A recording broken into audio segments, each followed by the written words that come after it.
Hai sahabat Lavender, ketemu lagi sama Kak Saat. Kali ini kita akan bahas ada pemeringkatan di dunia untuk universitas-universitas, tapi tentang penghijauan. Apa itu? Yuk, tonton ya.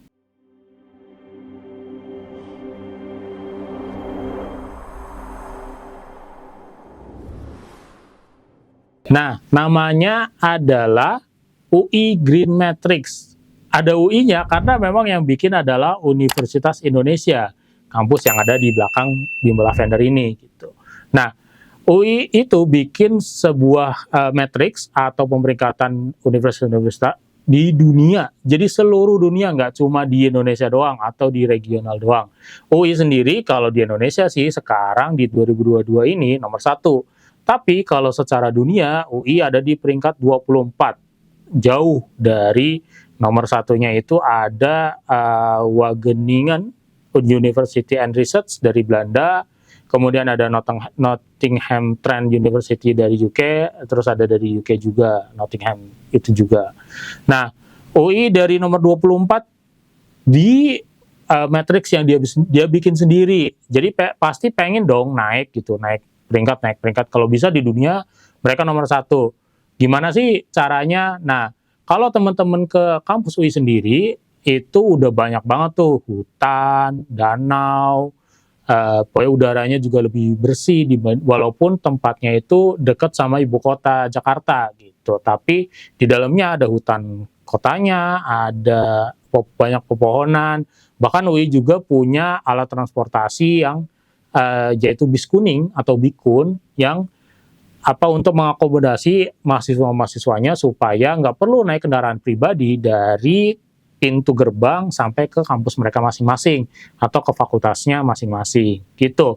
Nah, tapi kalau kita lihat di sini di overall ranking UI nomor 24 dan kalau di antara yang Indonesia sendiri UI memang nomor 1, diikuti sama Universitas Diponegoro atau Undip sama UGM, baru IPB. Dan nomor 5-nya ada ITS. Kalau mungkin teman-teman ngecek, hampir semuanya itu kampus yang hijau ya, hijau banget gitu. Jadi Undip itu di Tembalangnya dia masih banyak hutan, masih banyak ruang terbuka hijau, di Gajah Mada juga, di IPB apalagi, kemudian di ITS kalau di kampus barunya juga udah banyak ruang terbuka gitu. Tapi penilaian UI Green Matrix itu nggak cuma masalah hijau-hijauan atau nggak cuma masalah sebanyak apa warna hijaunya gitu. Kita lihat di sini ada 6 kategori untuk penilaian. Yang pertama itu infrastruktur, penataan dan infrastruktur, makanya ruang terbuka hijau itu lumayan dihitung ya. Presentasinya sih masih 15 poin. Yang paling besar adalah energi dan perubahan iklim. Nah, energi perubahan iklimnya kayak apa nanti kita bahas. Kemudian pengolahan limbah, pengolahan air, transportasi, dan pendidikan dan penelitian. Untuk UI sendiri, di Indonesia, memang dia ini nomor 1 nih, beda 50 poin dengan Undip di nomor 2, yaitu dengan 8.800 poin, Undip 8.750. Tapi yang UI kalah itu ada di transportasi. Di transportasi itu UI 1.425 poin dan di Undip itu 1.675 poin. Jadi bedanya agak lumayan jauh ya, 250 poin. Di water treatment atau waste treatment UI memang lebih unggul tipis. Di energy and climate change UI unggul juga 100 poin, hampir 150 poin. Kemudian di setting dan infrastruktur dekat nih, cuma 25 poin lebihnya. Nah, kita lihat apa sih yang UI menang yang kelihatan banget gitu. Tadi kan di infrastruktur menang. Ya, UI kalau teman-teman tahu di UI itu udah ada yang sangat menonjol dan memang gedungnya terhitung lumayan baru lah, 2011 2012-an, ya udah 10 tahun tapi lumayan baru. Itu adalah si perpustakaan UI. Perpustakaan UI itu udah dibangun dengan konsep green building. Jadi kalau teman-teman ke sana memang kalau bukan cuaca mendung atau apa, karena dibuat dengan banyak jendela dan memperhatikan pencahayaan dan sebagainya, penggunaan lampunya juga bisa dikurangi dan juga ruang terbukanya banyak. Dan kita kalau jalan dari dari depan ke situ bisa menggunakan banyak infrastruktur yang udah disediain sama UI di situ untuk transportasinya ya terutama. Nah, kemudian tadi tentang energi dan perubahan iklim di sini smart building ini juga diomongin. Oh, untuk penataan ruang dan infrastruktur ini ngomongin tentang vegetasi hutan, ruang terbuka dengan area luas total area kampus. UI udah mengalami banyak pembangunan, tapi tetap ruang terbukanya masih jauh lebih besar juga ya.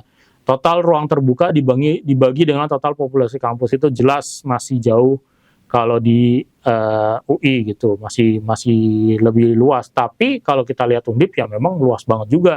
Jadi memang makanya selisihnya nggak terlalu jauh. Tadi smart building ternyata ada di poin kedua tentang energi dan perubahan iklim. Jadi gimana kampus ngomongin tentang atau sensitif tentang ngomongin perubahan iklim, yaitu implementasi penggunaan smart building, peralatannya lebih hemat energi, kemudian sumber energi terbarukan di dalam kampus juga lebih banyak. Nah, ini yang UI lumayan leading nih, tadi nih sekitar 150 poin. Nah, untuk waste memang nggak banyak. Kemudian program daur ulang sampah di kampus itu juga udah banyak ya, kayak tong sampahnya dipisah atau apa, itu hampir semuanya udah udah menggunakan ya, terutama di lingkungan kampus. Tapi pengolahan limbah ini kan banyak nih, organik, anorganik, limbah beracun, limbah cair, itu kan kita tahu di kampus-kampus di fakultas tertentu atau di jurusan tertentu itu banyak tuh mengeluarkan limbah-limbah tersebut. Nah, dengan nilainya tinggi ini berarti pengolahannya juga udah baik dari UI ataupun Undip. Kita lihat di sini. Sedangkan kalau untuk air, program konservasi air di kampus di UI itu udah ya, karena ada banyak danau ya. Jadi ya pasti itu menambah poin. Pemanfaatan air daur ulang juga ada. Nah, pemanfaatan konsumsi air olahan sama penggunaan peralatan hemat air itu juga ada poinnya ternyata di sini. Nah, yang kemudian nih yang nomor 5, ngomong yang kelihatan banget kalau misalkan teman-teman ke kampus UI, yaitu ngomongin transportasi di UI. Transportasi itu di UI dari pintu gerbang masuk, sebentar, gini dulu. Untuk masuk ke UI itu ada beberapa pintu. Dari mulai pintu ada gerbang utama, ada dari KRL, itu ada stasiun UI, jadi teman-teman yang mahasiswa atau dosen atau staf yang masuknya dari menggunakan kereta rel listrik itu bisa masuk dari stasiun UI, atau ada juga stasiun Pondok Cina. Si UI sendiri di peringkatnya ini kan peringkat 24, tapi kalau kita lihat ada satu poin yang mana dia itu kelihatan lebih rendah dibandingkan kontestan-kontestan lain di dunia. Kayak dia peringkat 24, tapi dia sampai peringkat ke-34, dia itu masih lebih rendah gitu dibandingkan kontesan lainnya gitu. Itu apa? Yaitu adalah transportasi. Di transportasi UI itu ada di jauh nih nilainya. Dia itu poinnya adalah 1425. Padahal di peringkat bawahnya aja poinnya yaitu University Putra Malaysia itu 1625. Sampai ke bawah terus masih ada yang 1400, di nomor 36 itu aja 1600, masih 1625. Padahal kalau kita lihat UI itu untuk masuk ke UI, itu masuk dari pintunya itu ada beberapa ya, tapi yang utama itu ada gerbang utama yang di depan itu memang masuknya bisa lewat pakai mobil gitu. Dan ada parkirnya aja udah bayar. Nah, bayar parkir ini udah jelas untuk mengurangi jumlah orang yang masuk pakai mobil pribadi. Nah, karena di dalam UI sendiri itu udah ada berbagai macam fasilitas. Yang pertama ada Bikun atau bis kuning, yang itu bisa menampung lebih banyak orang tuh. Kalau bis kuning itu kalau penuh bisa kali mungkin 50 orang dalam satu bis sekali jalan. Dan dia keliling ke semua fakultas di dalam lingkar UI ini. Jadi semua orang bisa naik nih di bis kuning ini.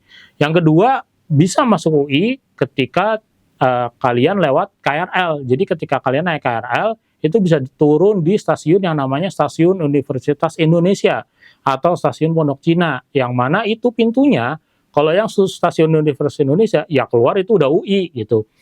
Kalau yang stasiun Pondok Cina, memang keluar itu nggak langsung UI, kita perlu jalan lagi, tapi juga nggak jauh.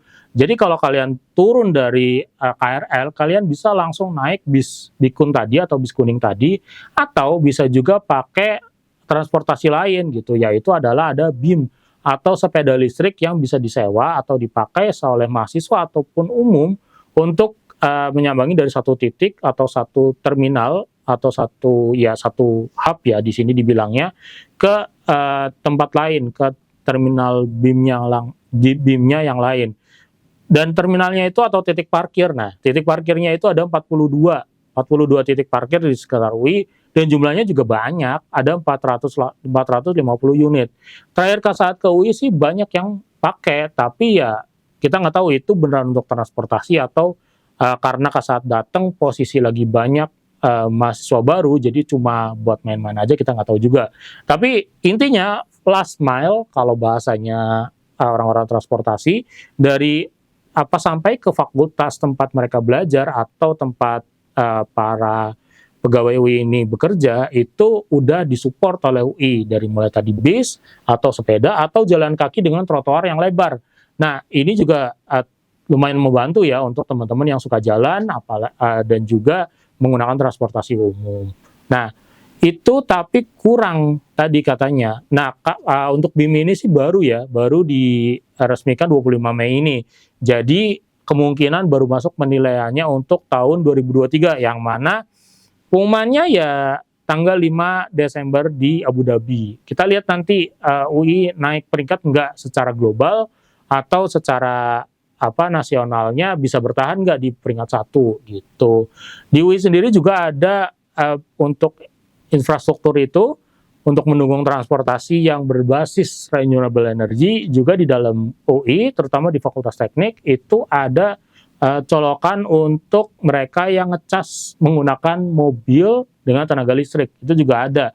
Jadi nggak cuma sepedanya atau ada penggunaan bisnya sih bis biasa ya, bukan bis diesel ya, bukan bis listrik. Tapi ya itu tadi karena fungsinya kan untuk orang banyak yang naik bis daripada pakai kendaraan pribadi gitu. Nah itu ada banyak hal yang membuat UI mempertahankan atau minimal menaikkan, karena mereka nggak mungkin mau berada dan puas di peringkat 24 aja. Jadi maunya pasti naik lagi ke lebih tinggi lagi gitu, nggak cuma di peringkat 24. Itu salah satunya. Yang lainnya mungkin nggak terlalu kelihatan karena masalah pengolahan air, pengolahan sampah atau pengolahan limbah itu ya dari sisi umum mungkin nggak terlihat. Mungkin kalau teman-teman jadi mahasiswa atau jadi pengajar atau jadi sahabat-sahabat Lavender ini adalah karyawan dari UI sendiri, pasti kelihatan sih gitu. Nah, untuk itu ya usahakan gimana caranya bisa masuk ke PTN-PTN ini supaya kita tahu dan kita dukung terus juga supaya perguruan tinggi sebagai corong ya orang-orang cendekiawan di dunia, di bangsa ini mulai bisa paham tentang renewable energy atau penghijauan juga untuk keberlanjutan kehidupan di dunia, di bumi ini gitu. Gitu aja dari Kak Saat. Kita cari lagi info-info tentang teknologi, tentang pendidikan ataupun tentang AI atau artificial intelligence. Bisa komen di bawah ini untuk pengen bahas apa sih gitu. Gitu aja ya. Sampai jumpa.